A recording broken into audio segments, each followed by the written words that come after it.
Hello, welcome along again to day 2 of the Dublin Racing Festival, TAP144, joined again by Dec and Luke for Sunday. We're going to try and get through this as quick as we can because Luke's position in a pool tournament down his local pub is apparently under threat because his brother's at the helm. So we're gonna do our absolute best here to get through these 8 races. We won't rush use the pool, Luke. I'd be handy enough now, yeah. Oh. What about your brother, though? I didn't know that. No, he wouldn't be great. I could bring it on the Tour of Ireland, and we could be doing that thing. We'll have to head to point to point. We'll have to play another game back in Ashburn. What's the place in? I know you're not going to Ashburn. What's the place on South William Street? The hangout or is it the hangout or the hangar or something? There's table tennis tables and pool tables. Yeah, but you're not allowed drinking there, are you? Oh, you can't. No, it's bring your own beer. Yeah. Oh. Yeah, it's decent. We'll have to give Lukey a game. There you go. Luke's a pool guy, so if anybody sees a pool shark. Leave the €2 on the side of the table and see if you can beat him. Right, we'll bring him around the country. Challenge for 50s there. Come on, Luke. Do that thing you do. Yeah. Right, let's get first. We'll get straight into it for the Irish Stallion Farms EBF Paddy and Maureen Mullins Mares Handicap Hurdle listed race over 2.25 miles. Usually a good race. We've seen Cheltenham winners pop out of this race now a few times. Black Tears won this and then won the Mares Hurdle. We've seen who else? We've seen Tell Me Something. Yeah, Heaven Help Us go win this and then win the Coral Cup. We've seen Tell Me Something Girl finish third in this and win the Dawn Run. So it can be a race to point to for Cheltenham. Luke, we'll start with you as our special guest, the opener on Sunday. We are working without declarations here, by the way, guys, as we record on the Thursday night. But who do you like here, Luke? Gavin seems to have thrown the cat amongst the pigeons here, thrown in only by night off 125. That she's a lot lower rated than her chase mark. She obviously started the season well in Nace, beating champ Kylie when a lot of Gavins aren't firing, but like she's 3-1 at the same time. I'd probably just look elsewhere at the prices. I thought Ted Walsh's mare was interesting, Adrian. Like she was a decent flat handicapper without being anything special, but she made a seamless switch to hurdles and got off the mark second time of asking a Fairy House on her very confident Shane O'Connellan. Like she's finished up the tails of Manch 2 and Narciso has, who one of them is likely to give the form a good old boost on a Saturday either way. She gets a lot of weight here for being a 4-year-old. I didn't think 122 was the worst mark in the world for her. Around double figure price, I'd be kind of interested in playing her.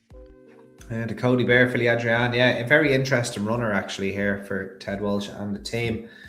Dec, we've got the special guest here. It's a handicap, so do you want to roll the bingo machine and then I'll get your opinion on the race? As we work without declarations, we've currently 25 entries, so between 1 and 25, please, pal.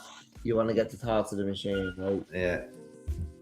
Well, here we go. Right, get us off to a flyer on day 2. Number 15. Number 15 at the moment is Dame. Oh, Deimos Cottles. Yeah, Deimos Cottlestown, is it? Deimos Cottlestown is for Gavin Cromwell, 20-1 shot. Last time out winner, rate 113 for Gavin Cromwell and the team. I'd imagine she's a likely runner. And that's where the machine goes. Dec, where do you go? Yeah, look, she's definitely on my shortlist. She absolutely bolted up on New Year's Eve, I think it was. I am off 98 on handicap debut. I'd say she's a really, really nice horse. Gavin won't get away many times now. We'll get one that good, right? 98. So he's not many Gold Cup winners get away with it. He's done well there. But I'd say she's a really, really nice horse. To do what she done on handicap debut was a bit like, whoa, there was a couple of people around me who were laughing at it. Look, she definitely made my shortlist, but she's not my selection. I'd start for only by night. Like she's a much better chaser than a hurdler. This entry baffles me as well. I couldn't have her here at all. Cousin Kay is a 3-time hurdle winner. She up £23 from her opening mark. Luke's gone for the Adrienne.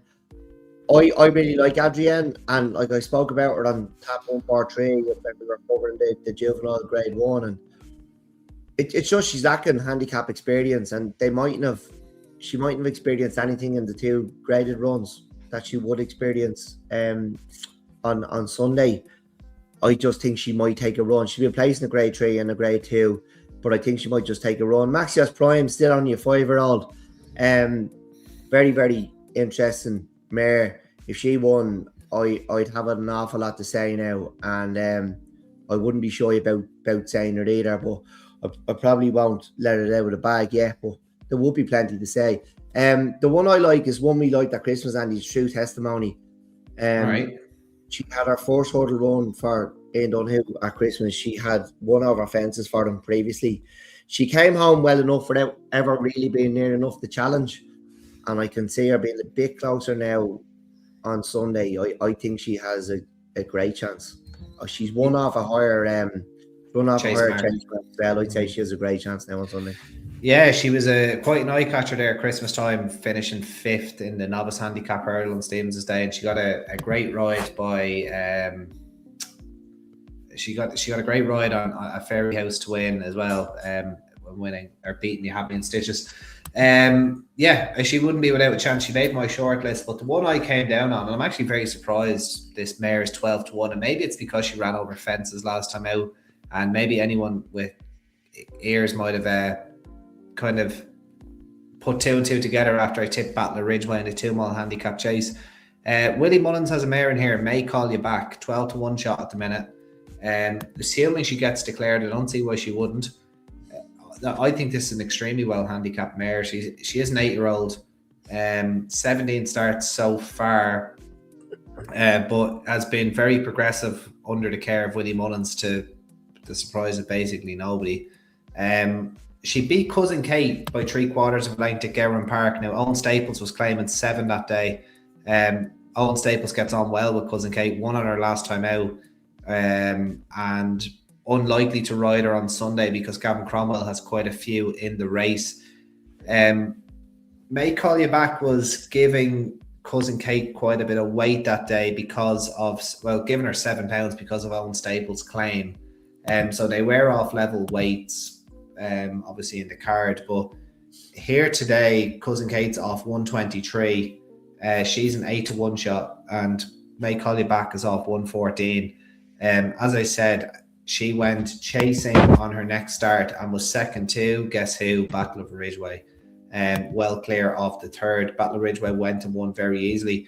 May Call You Back is likely to come back hurdling here and off 114 based on what Cousin Kate has done since. I would imagine she's very well handicapped. That race at Gowran has worked out well. The third has gone on and won since. A mare that I had a lot of time for. I'll get her name now in a moment, but I think it's a gilt edge opportunity. All Right Darling was the third, who I've been a fan of the last couple of times. I think she won at Clonmel possibly, 2 starts after.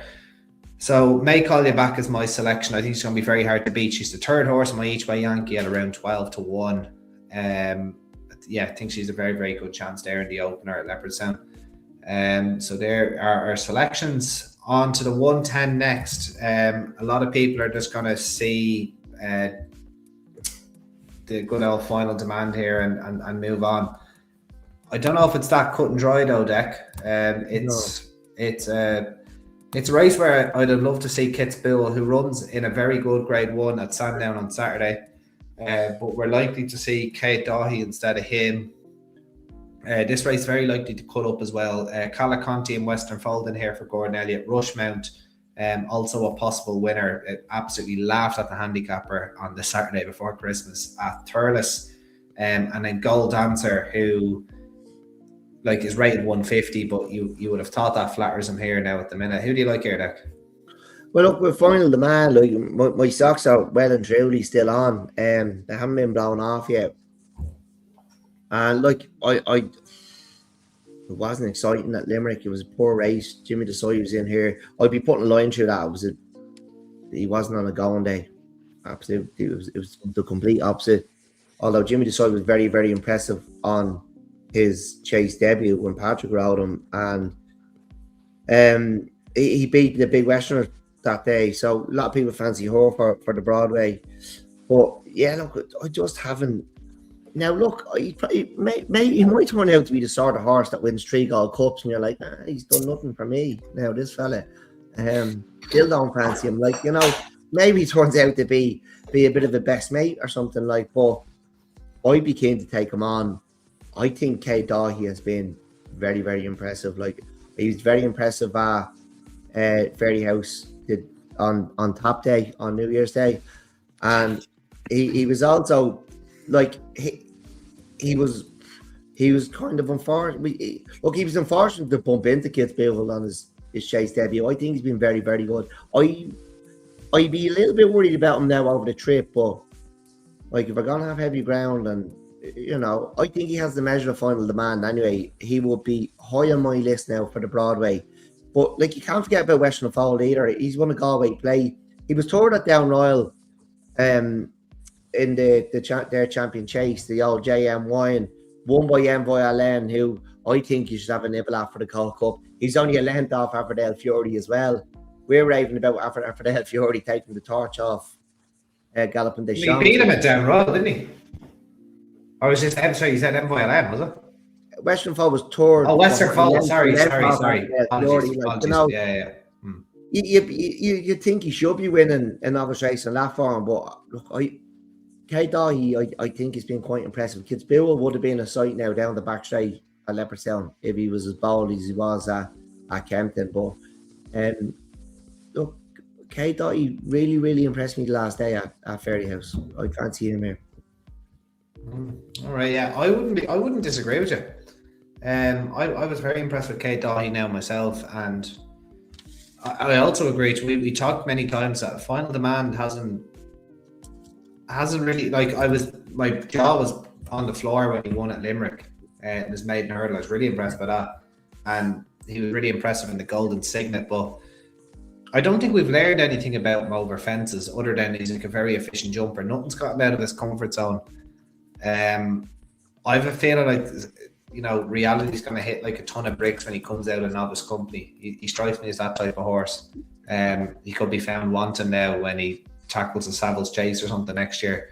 But we're not here to talk about next year. We're here to talk about the Grade 1 Novice Chase on the card. I'm going to be with Kate Dahi myself, and I'm actually really intrigued to see how Rushmount gets on if they declare here. Like, I would have thought maybe they had Perlis planned for quite a long time. It certainly looked like that, the way he won the race and the way he performed at Perlis. He's gone back to the scene of the crime as well. Yeah, that was like, I would say, you didn't have enough on, is what you're saying. That exactly. No, I don't think anybody had enough on. Like, the whole internet backed him when he went off 11-4. I'd say Philip Donovan's never felt more pressure in his life. And he only got a stone for it. Like, he won that as easy as he liked, and I wouldn't be surprised if he went well for a long way here. I really wouldn't. I'm not going to put him up. I'm firmly with Kate Dahi, like yourself, Dec. But Luke, are you with the trees on favourite Final Demand, or would you be with us on Kate Dahi? I think I was kind of fighting his corner here over Christmas when he's gone to Limerick. I'll stick in the corner with him now. The race in Limerick, it wasn't much of a race after Jimmy DeSoy. He was bet a long way out. I know what you're saying about Kate Dahi. He was good at Fairyhouse today that we were there. He's only a 6-year-old, and like he's a big tank of a horse. Fence are made for him, but he might just bump into a proper one here. Like, Final Demand, 1-3. Will I back him? No. Will I happily watch him go around and win? Probably. That's what I'll be doing. You're the boss, bud. I'm going to stick with you for the next Grade 1 on the card, the Tattersalls Ireland Novice Hurdle. Grade 1, really strong field, also known as the Brave Inca, just to people know anyway. But sorry, we're at the hurdle race. Okay. Yeah, we are. The 140. So we are working, as I said, without declarations. 14 in here at the minute, but you can run and read through the lines. We're obviously not going to be saying El Kairos. Although I suppose everything else is kind of fair game at the minute. King Rasco Grey, Ballyfad, and Talk the Talk are going to be the most dominant horses in this market. Again, lads, you wouldn't need to be Sherlock Holmes to know who I'm going for here, but Luke, I will come to you first. I'm a Ballyfad. I really liked what he done at Leopardstown. I thought he put that race to bed fairly easy. And we're going to get a line through show that's going to run earlier on in the card. Leader Dahlia came out and won on Monday, but I'd say he's a lot better than he was that day at Leopardstown. I was Yeah. just very impressed with what he done. Like, he pulled away nicely. I know they didn't go much of a gallop and they probably sprinted a bit, but the way he pulled away from them, the rest of the field, kind of left an impression on me. Talk to Talk Yeah. was probably a likely winner when he came down at Leopardstown over Christmas. It was kind of similar to El Kairos, where the two of them looked like they were going to win, and they just kind of sunk the ship at the last. Take nothing away from him that day, like he was going to probably run out a winner. El Kairos, you'd love to have seen him here. King Rasco Gray, he was good down in Limerick, but I'm just not. I thought they kind of took each other on fairly early there, and Danny was able to just sit quietly and pick them up as he liked. Listen, he could be anything, but that's all priced into his price here. Yeah. Ballyfad is the biggest of the three. I'd probably be with him. Good old Ballyfad. It's always encouraging when the trainer says, "Oh, that surprised me," because it means they do absolutely. And Gordon said this. He's been on record saying this more than once, that they do absolutely nothing at home and then they take it all to the track. They're the type of horses you want to own and want to train. Obviously leaving it all out there on the track when it really matters. Dec, coming to you next. Who do you like? Yeah, I really like Ballyfad as well. Like, I'm not surprised Luke went there since the Chickenstown fanboy. But, I do really like Ballyfad. Like, sorry, Luke. There wasn't enough of that going on in the last episode, so you have to right or wrong here. There wasn't. Yeah, you left Staffordshire not alone as well. Yeah, that was obviously nothing.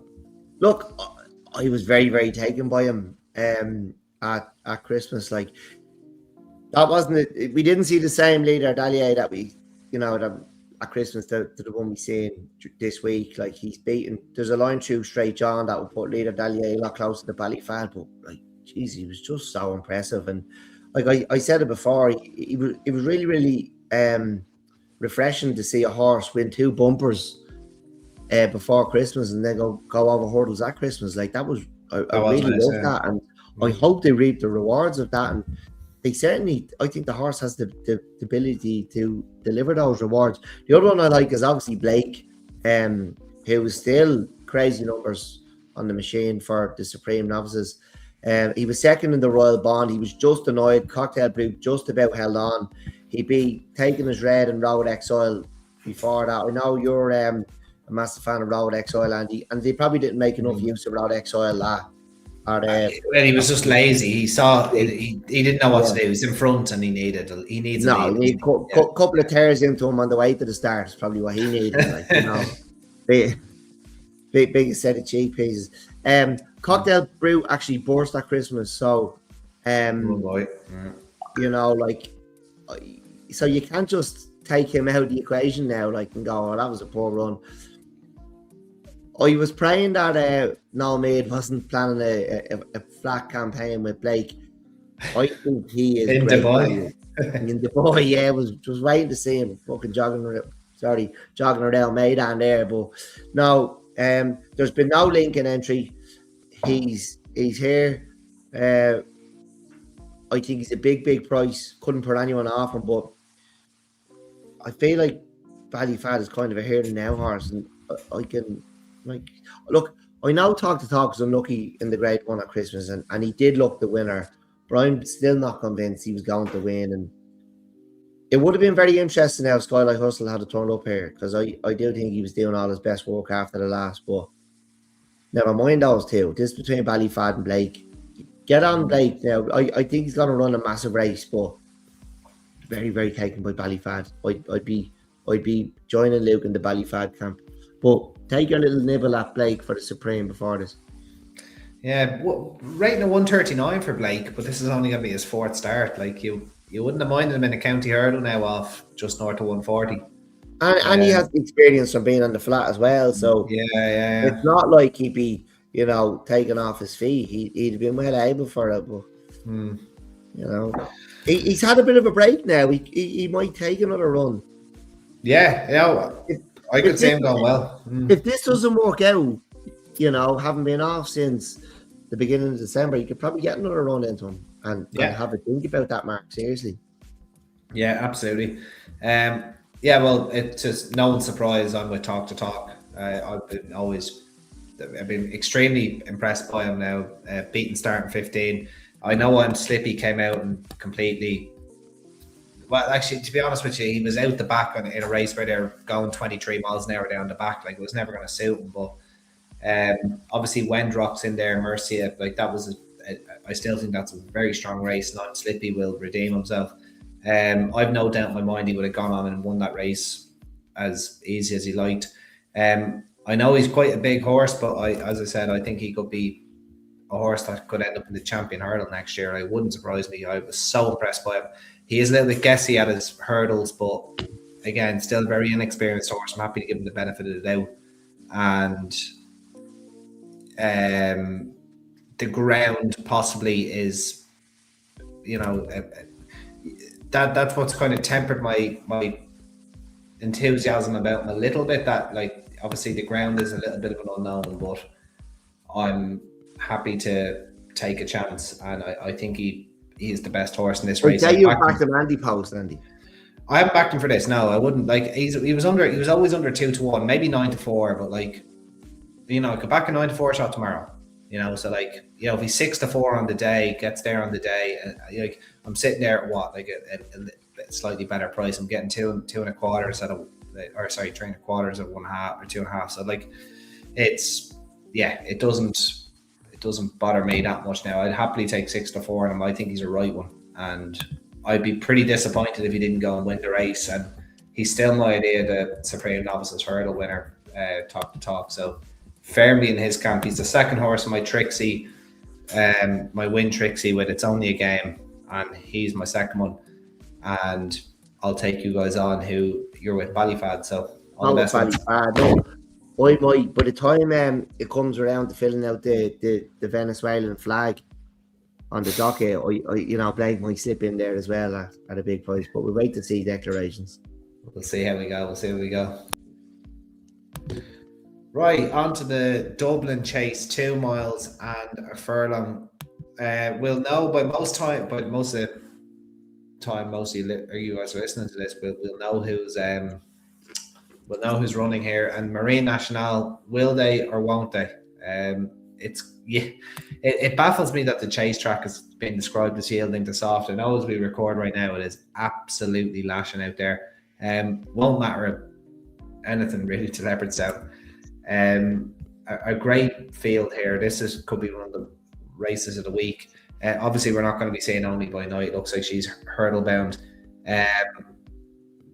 We're probably going to have a field of 6, most likely. Energumen, Found a 50, Majbra, Marine Nationale, Senesia, Solness, Mr. Leopardstown himself. They need to build a statue right beside Hurricane Fly there as you come in the entrance.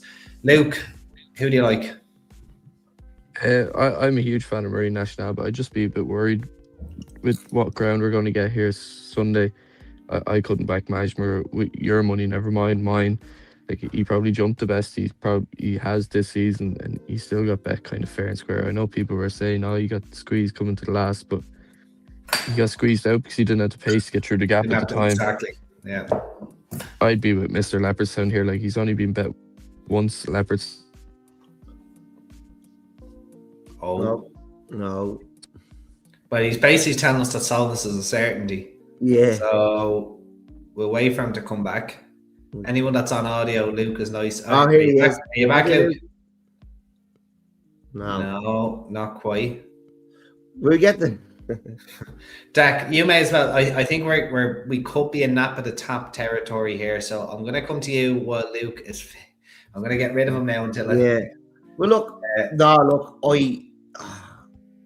My thoughts on Solness, and you mentioned me during the week, and we're like, does he handle the ground?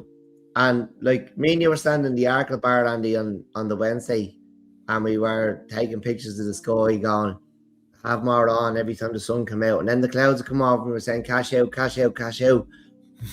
I'm wondering, do we believe he doesn't like soft ground because he ran at a single creek and he ran no race? But we also know that he doesn't really like travelling. He hates British. He hates the duty free, doesn't he? He hates going across the water. But he was a non-runner on heavy ground at Navan on the Fortria day, as was Marine Nationale. Now, look, I don't buy Marine Nationale doesn't like heavy ground either. Arguably, his most impressive performance was his chase debut, when it was probably the only time I've seen Leopardstown ground as bad as it might be the weekend. And he jumped out of that heavy ground. He was so impressive. He won on the bridle that day. I think Marine National is handled heavy ground. Seems any other trainer, we probably would have seen that by now. He actually, hang on, he won a Royal Bond in a storm, right? Didn't he? He got up in the shadows. It was testing, post. Yeah. He got up very late. Yeah, he got up in the shadows of the post now to win a Royal Bond in a tsunami.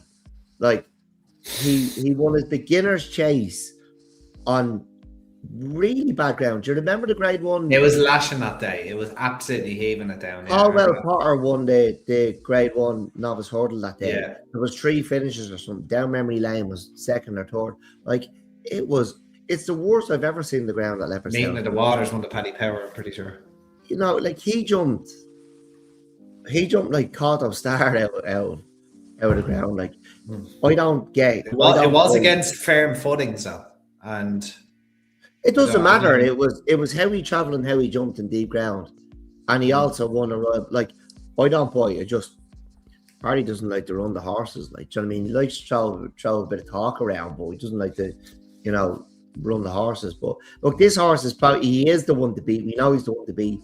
I thought it was a phenomenal performance at Christmas to get back up and to be just touched off. But he didn't beat Solness. I don't know about Solness, but Joseph O'Brien, I wouldn't question him, and he hasn't ran him. He didn't run him at Navan. Now maybe he just didn't want to get a hard race into him. But Marine National was meant to be there on heavy ground. But you said, Andy, he won. What was he? What age? He won an Angers or Angers, is it? Angers. We go Angers. And Powell, was it? Yeah, when we talk about French racing, when you win over sticks or jumps, you're basically a yearling, aren't you? So he's won in Angers as a yearling. Yeah, he's 2-year-old or 3-year-old. Yeah, but it was on heavy ground. Yeah. Look, I don't know. If Only by Night ran here, I'd be tempted to get involved. But without Only by Night, it's not a race. Like last year, I couldn't see past him. But the ground does worry me. But with Joseph run him if it's heavy. So if he turns up, he wins. If he turns up, he wins. I would be, because Marine National probably won't turn up if it's heavy.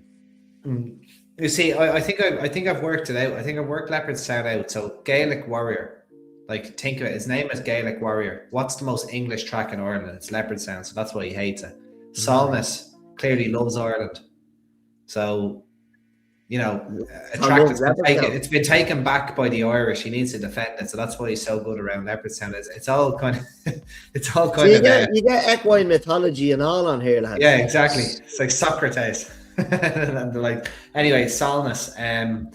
If Joseph thinks he can put up the performance, I think he's the one they need to be here. He won a handicap on Patton's Grace weekend at Fairyhouse as a 5-year-old. Like a handicap chase that took some doing. So I think if Joseph runs him, he wins. I think if he runs on heavy ground, he'll win because he knows he handles it. Whereas it's not Navan at the beginning of the season. This is probably his target.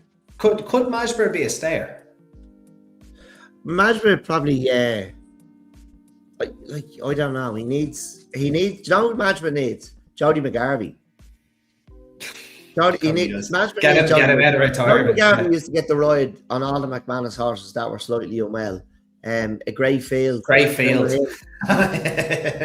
rode Ian Maximus. He either won or he fell. He got Ian Maximus to the stage where Paul could take over and win the Grand National. Jody McGarvey, with the horse, the equine psychiatrist, he used to get all those. Did Jody win the Drinmore or was it Paul? You did, yeah. Jody won the Drinmore, yeah, and he won the Bobby Joe on him. And then Paul only took over after Jody fixed his fixed him. So anyway, look, I saw Solness then, are we? Solness 1, Solness 2. Luke, before you're rudely cut off by your shite Wi-Fi connection, what were you saying?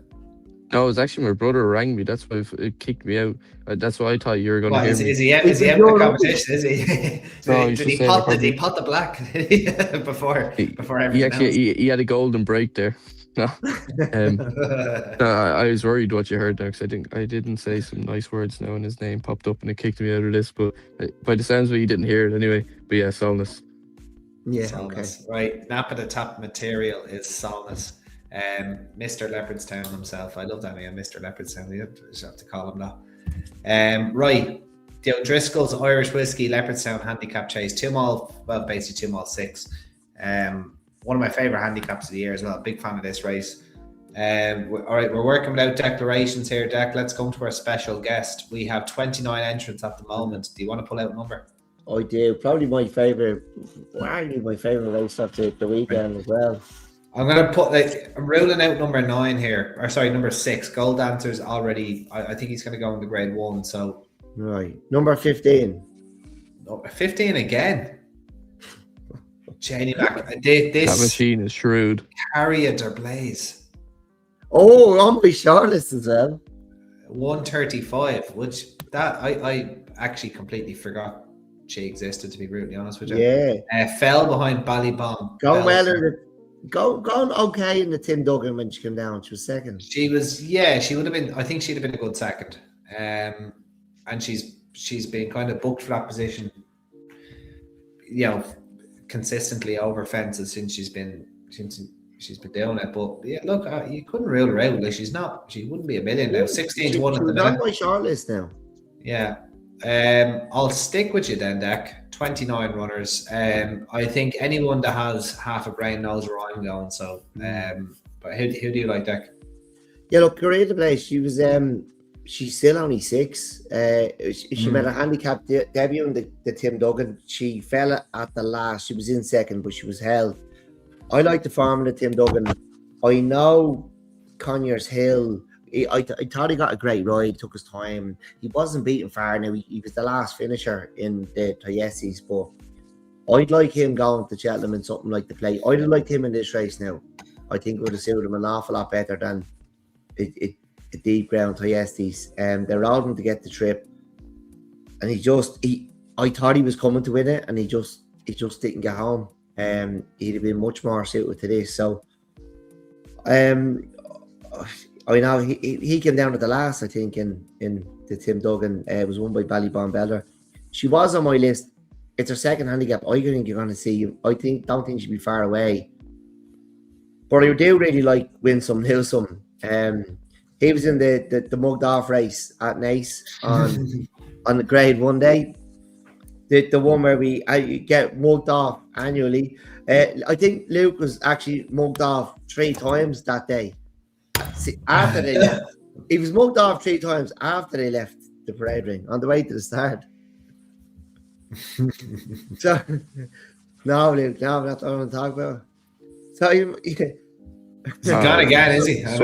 We were keen on McLaury, obviously, that day. It was both our handicap chase debuts, Winsome Nilsson. He was an absolute certainty to be out the back of the telly. But we kind of knew the writing was on the wall when Emmett Mullins was standing beside us to watch the race. And Frank Berry was standing beside Enda Bulger when he was lighting a big huge cigar to watch the race. We kind of knew what way it was going to go for our pockets. Look, he's had 4 runs in beginners. He won a per Thames qualifier here a few years ago off 125. He's within that magic £7 we say that the better over fences. He's only £6 higher than that. He was dropped £1 for that spin in the mugged off annual at Nace. Like they've done it before with the likes of Percival Legoa. He's won the per Thames qualifier. He should have won this race. He was actually bumped into Hartwood when he came down at the last.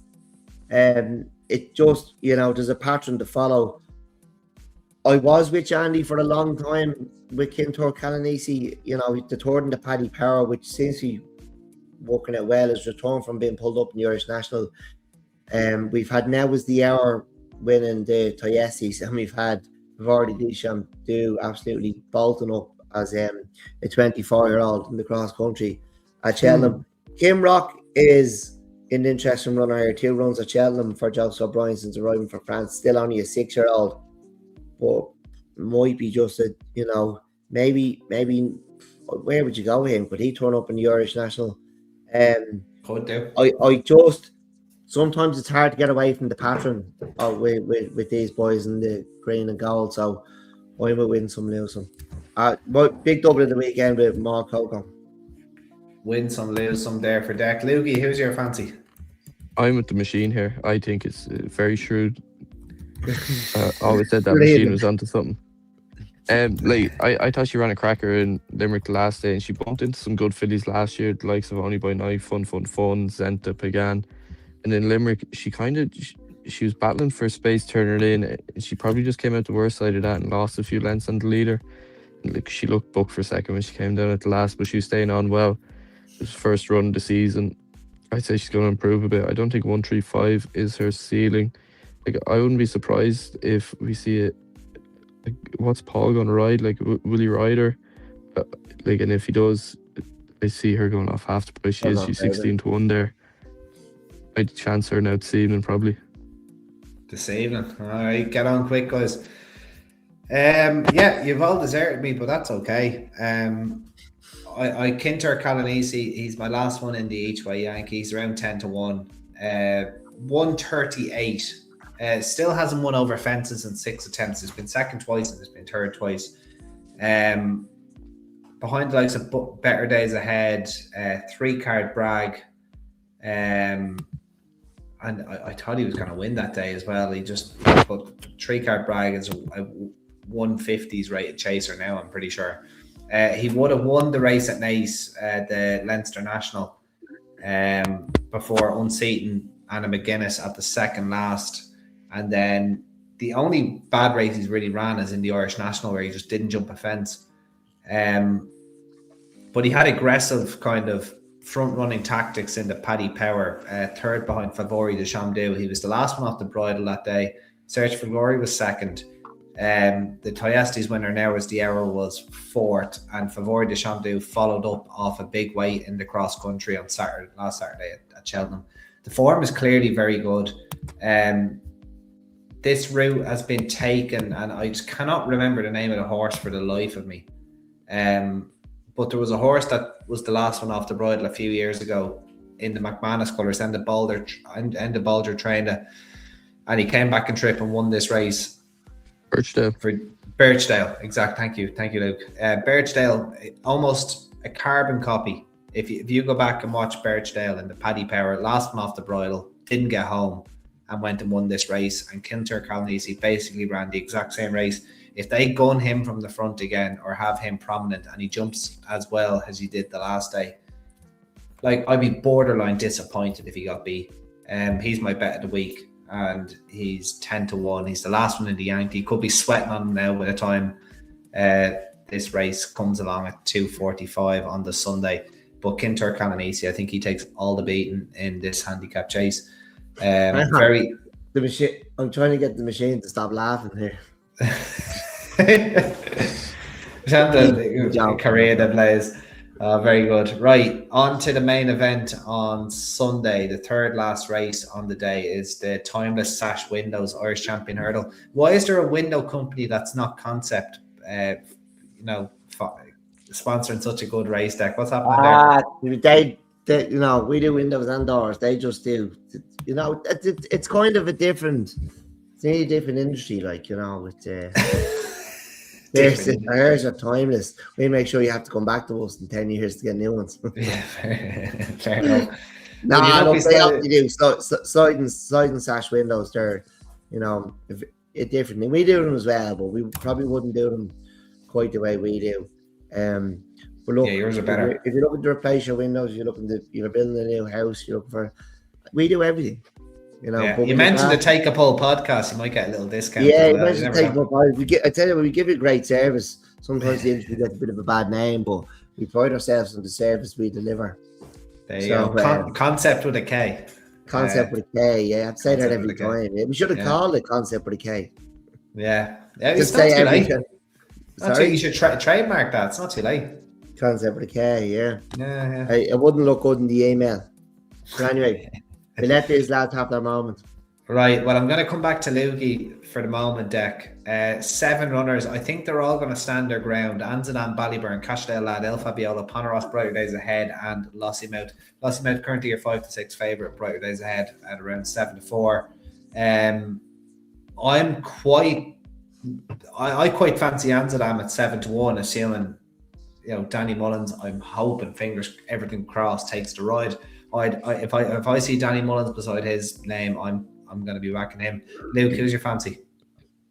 I'm sticking with the mare. Brighter Days Which Ahead. one?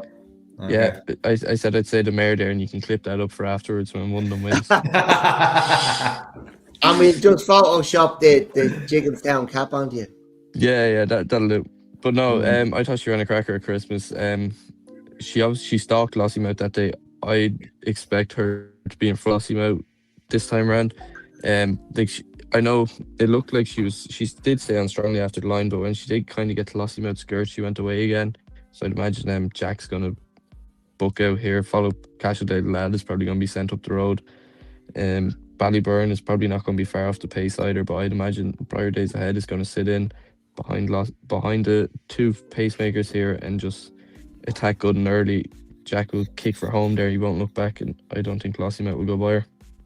Wow. Okay, Brighter Days Ahead for Lukey. Dec, who are you with? Wouldn't be surprised if Lossiemouth was fourth in this.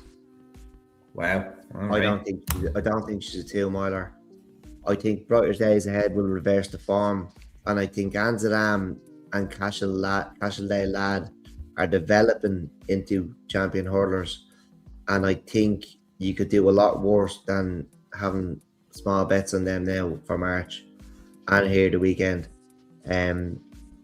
Luke said it, like, Brighter Days Ahead she wasn't far off her. Lossiemouth's come there, she's come there fit. We know Brighter Days Ahead can be very, very good at Leopardstown, but Anzalam, we've seen it before with Willie, with the likes of Mellon, with the likes of Arctic Fire, where he slowly turns the screw on them. He slowly molds them into the finished article. He will be the finished article in March. And I think the champion hurdle is, Golden Ace is you should just back her. If you're into anti-post betting, you should just back Golden Ace, because she's already won one. She's won a fight in 5th, and she's going to turn up. She likes Cheltenham. She's won the Dawn Run. Like, she's a silly price for a reigning champion hurdler. She's going to be there on the day. She's not going to be far away. Anzalam's going to be the finished article. Cashdale Lad, I think, is really developing into... We kind of touched on the Limestone Lad last week. He'd have bet them last week. Glenn Killen got the job done. It was brilliant to see. It was it was a lovely touch. We actually sponsored that race, Andy. As a business owner. Yeah. As part of the business club, we actually sponsored that race, but he'd have bet them last week in that race. I wouldn't be surprised if either of Anzalam or Cashdale Lad won this, but they might not just be ready yet. And Brighter Days Ahead have been devastating at Leopardstown.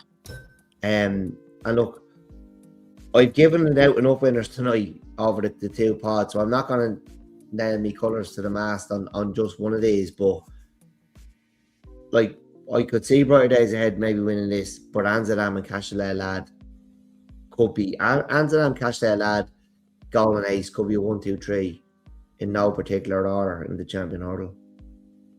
Right. Okay. That's an interesting one. Bold. And I mean it. I wouldn't be surprised if Lossiemouth is fourth. She's not a 2-miler. There you go. Right. Well, I'll be with Anzalam, especially if Danny Mullins rides. If not, I'll just be watching. But I'm going to be with Anzalam in March, I think.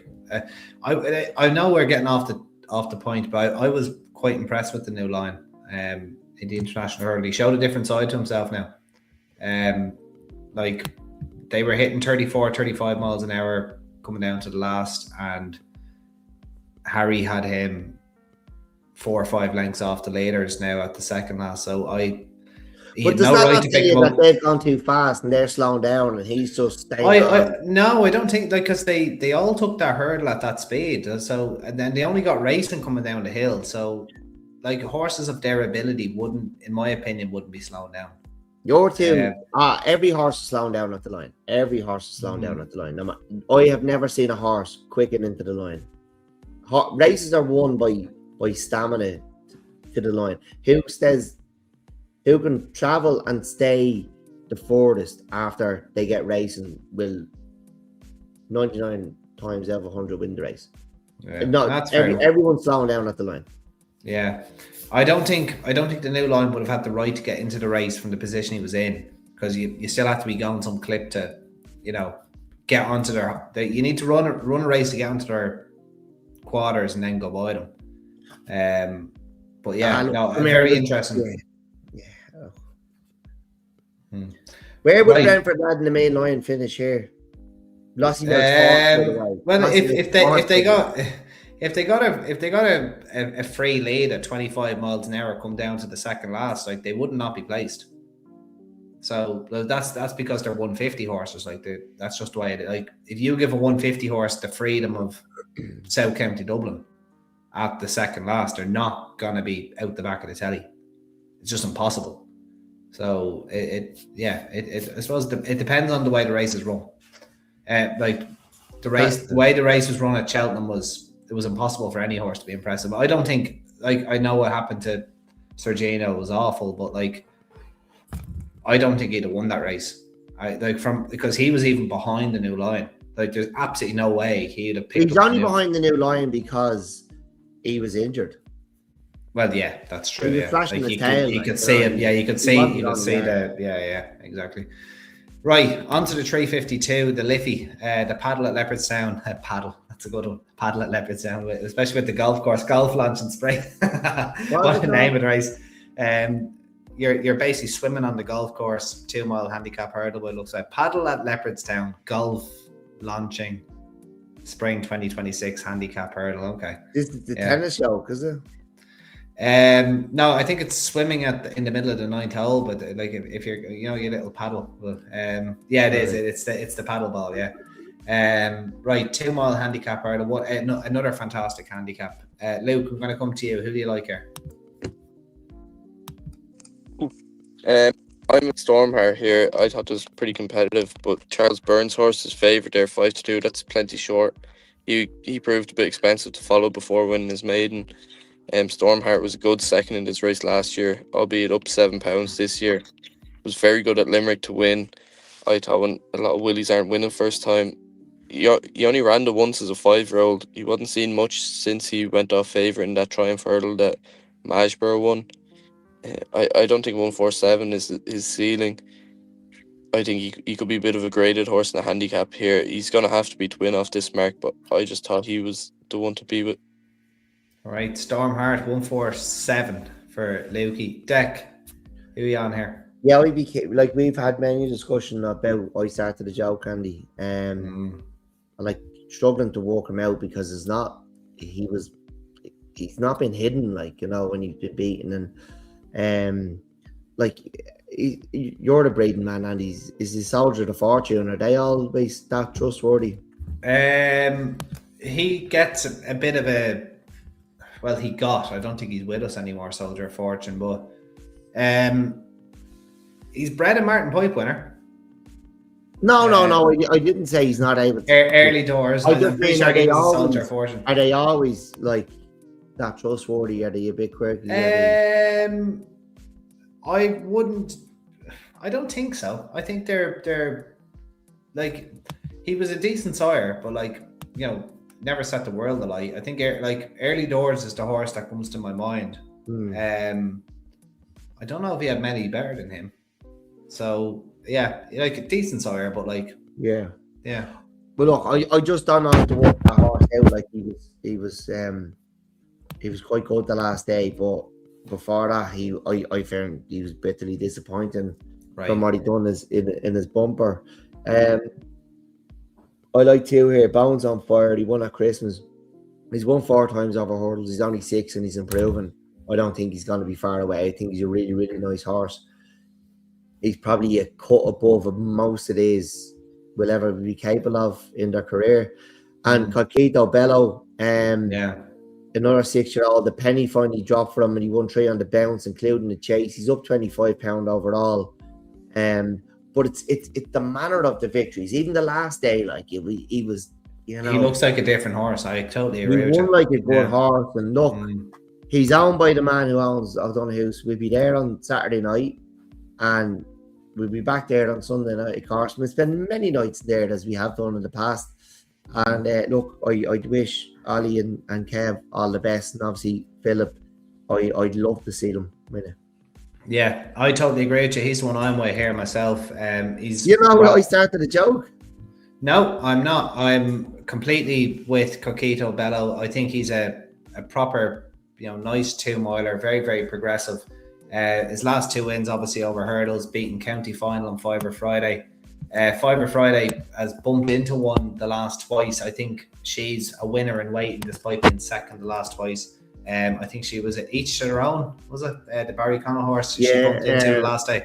Yeah. The only thing is, it's becoming more and more difficult to be a winner in waiting in Ireland, because the handicappers making life extremely difficult for horses, even at a lower grade where horses are only capable of running to a certain mark, and they have a seeding that's quite low. I think it's very unfair. Like he's, and I think a lot of smaller owners will begin to get a bit pissed off with the game if it continues.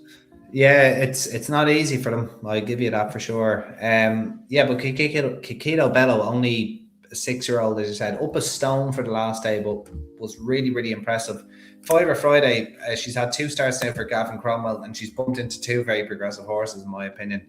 And what a job Philip Rothwell has done with Coquito Bello, because the moment he gets exposed over hurdles, they have a lovely chase marker, 112 to go back to, and he doesn't jump fences half badly as well. 1 from 1 in that sphere as well. So, I think he's got a phenomenal chance. I started a joke, Dec, you thought I was going to go there, but he is 11-4. And I've always said to you, the one consistent thing I've said to you is, I think this horse, you're going to see a different one when he gets up and trip.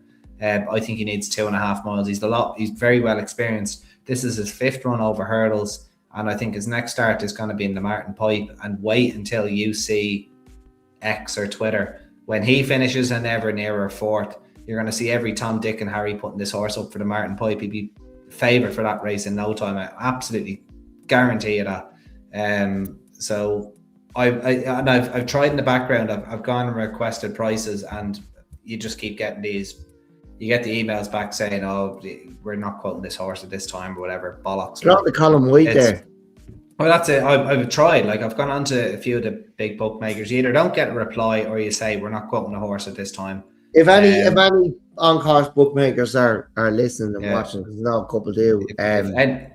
Look, give Andy a price there. If anybody wants to give me a price on, I started a joke. In a double with Captain Guinness for the Premier. Yeah, exactly. If anybody wants to give me a price on, I started a joke for the Martin Pipe, it'd be much appreciated. But I think that's where he'll end up, because I don't think he'll have the pace to win a race like this. This is a very specialist 2-mile race. I will give you another nugget as well. A horse that nobody knows a lot about, Ain't Got Wings.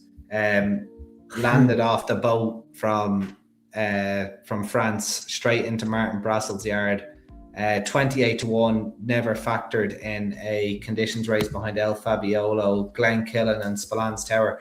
Chances are that was a really strong race for horses that were stuck in purgatory. Like, El Fabiolo is obviously going to run in the champion hurdle. Glen Killen went and won the Limestone Lads. Spillans Tower went back over fences and won the Cotswold Chase.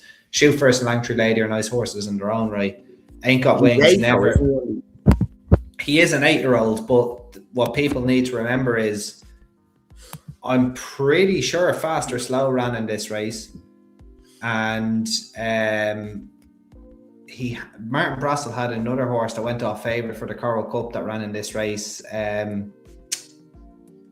Oh God, what's the one it that was just beaten on the line? That was Fast or Slow. Beaten by Commander of Fleet, but he had one, and we tipped it on one of our podcasts. It was 40-1 into 8s. I'll get the name of it in a minute, but anyway, Martin Brassel uses this race for a stepping stone to the Coral Cup. Basically, anytime he has a horse that fits that profile. Ain't Got Wings, you're probably going to see 40 or 50-1 for the Coral Cup when he gets his entry, and you're going to see a gamble. I don't know if he's going to be good enough, but you can get yourself a bit of value if you back him the moment the market opens. So keep an eye on him. But for this race here and now, it is Coquito Bello. I started a joke for the Martin Pipe and Ain't Got Wings. You will get a nice price for him in the Coral Cup regardless. So there you go.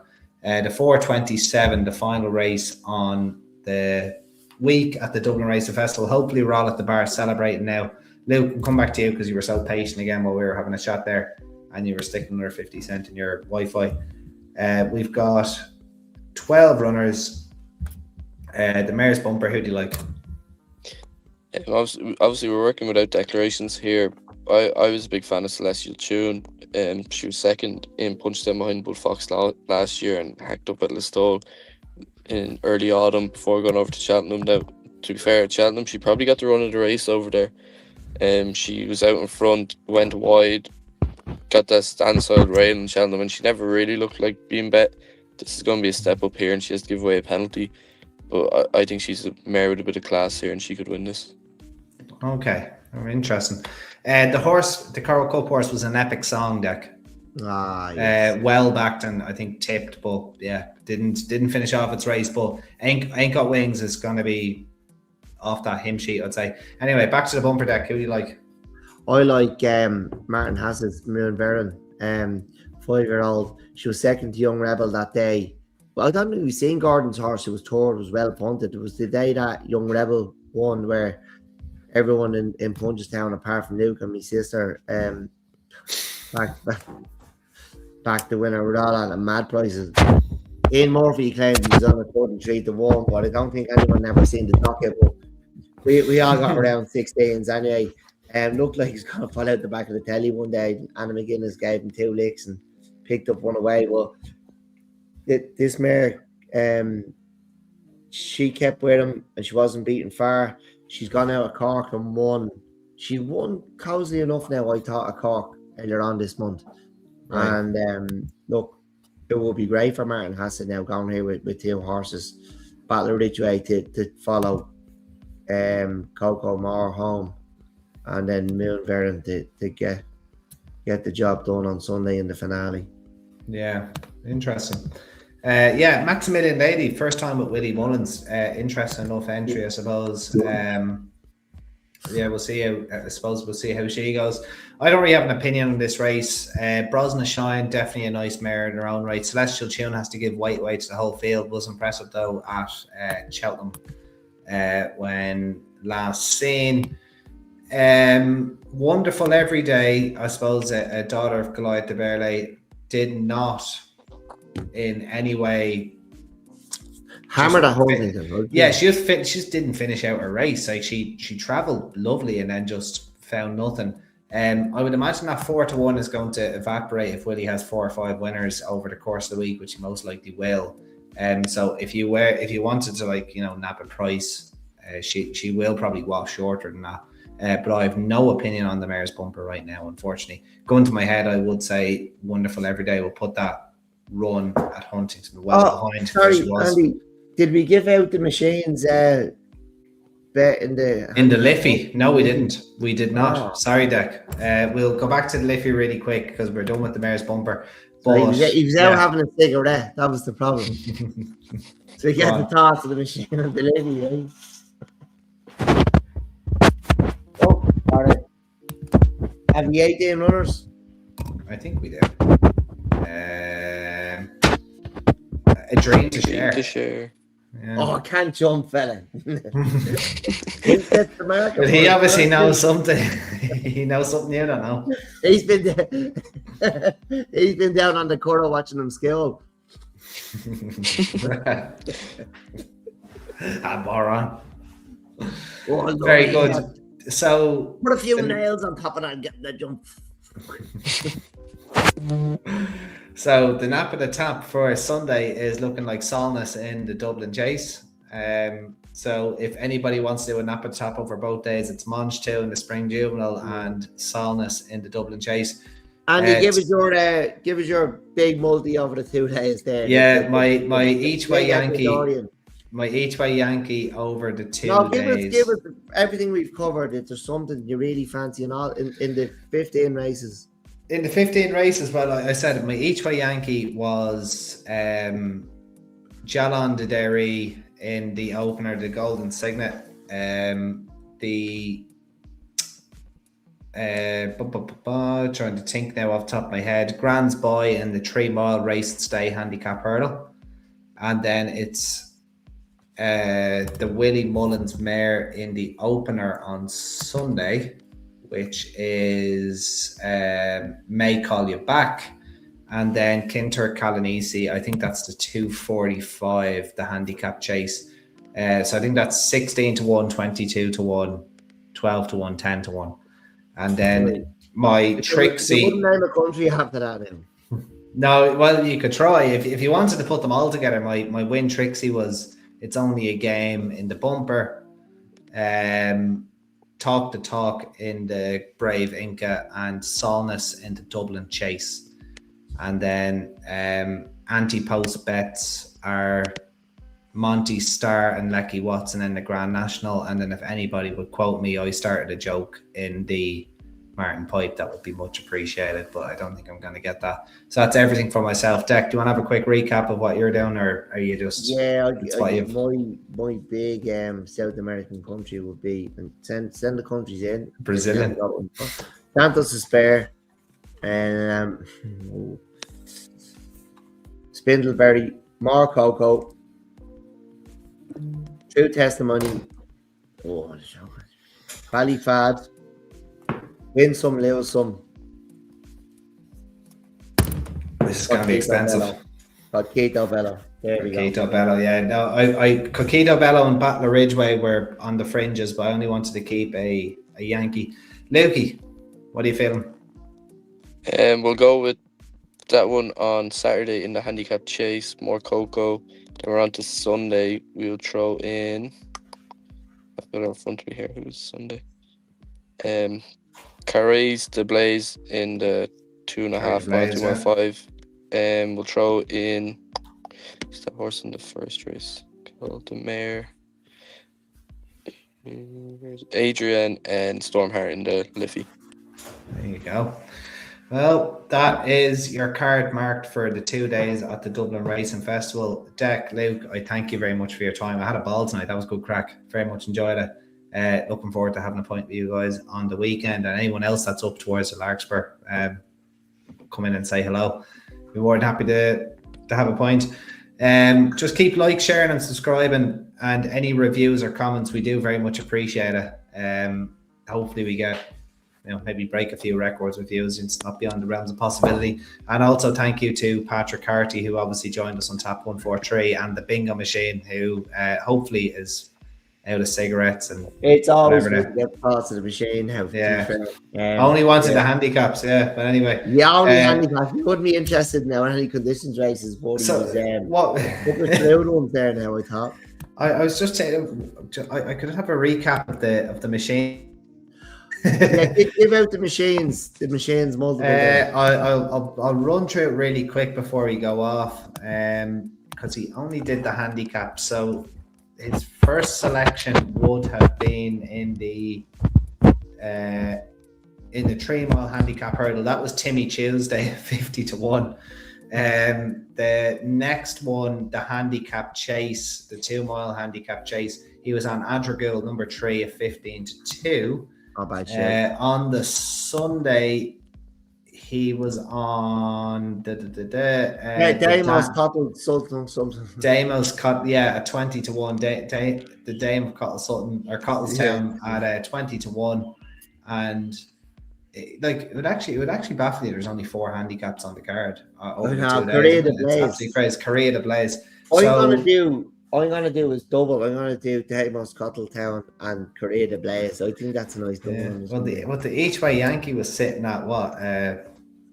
50 to 1, 15 to 2, 20 to 1, and 16 to 1. Yeah. Look, so we get declaration for Sunday in the morning. We're going to do is bet. Get Get that on. Start from the shop. Right, well, that's all we've got time for on the Take a Poll podcast. Thank you very much, guys, for listening. Enjoy your weekend at the Dublin Racing Festival. If you see us, say hello. If not, we'll see you down the road. All the best. Thank you, and bye-bye. Nice.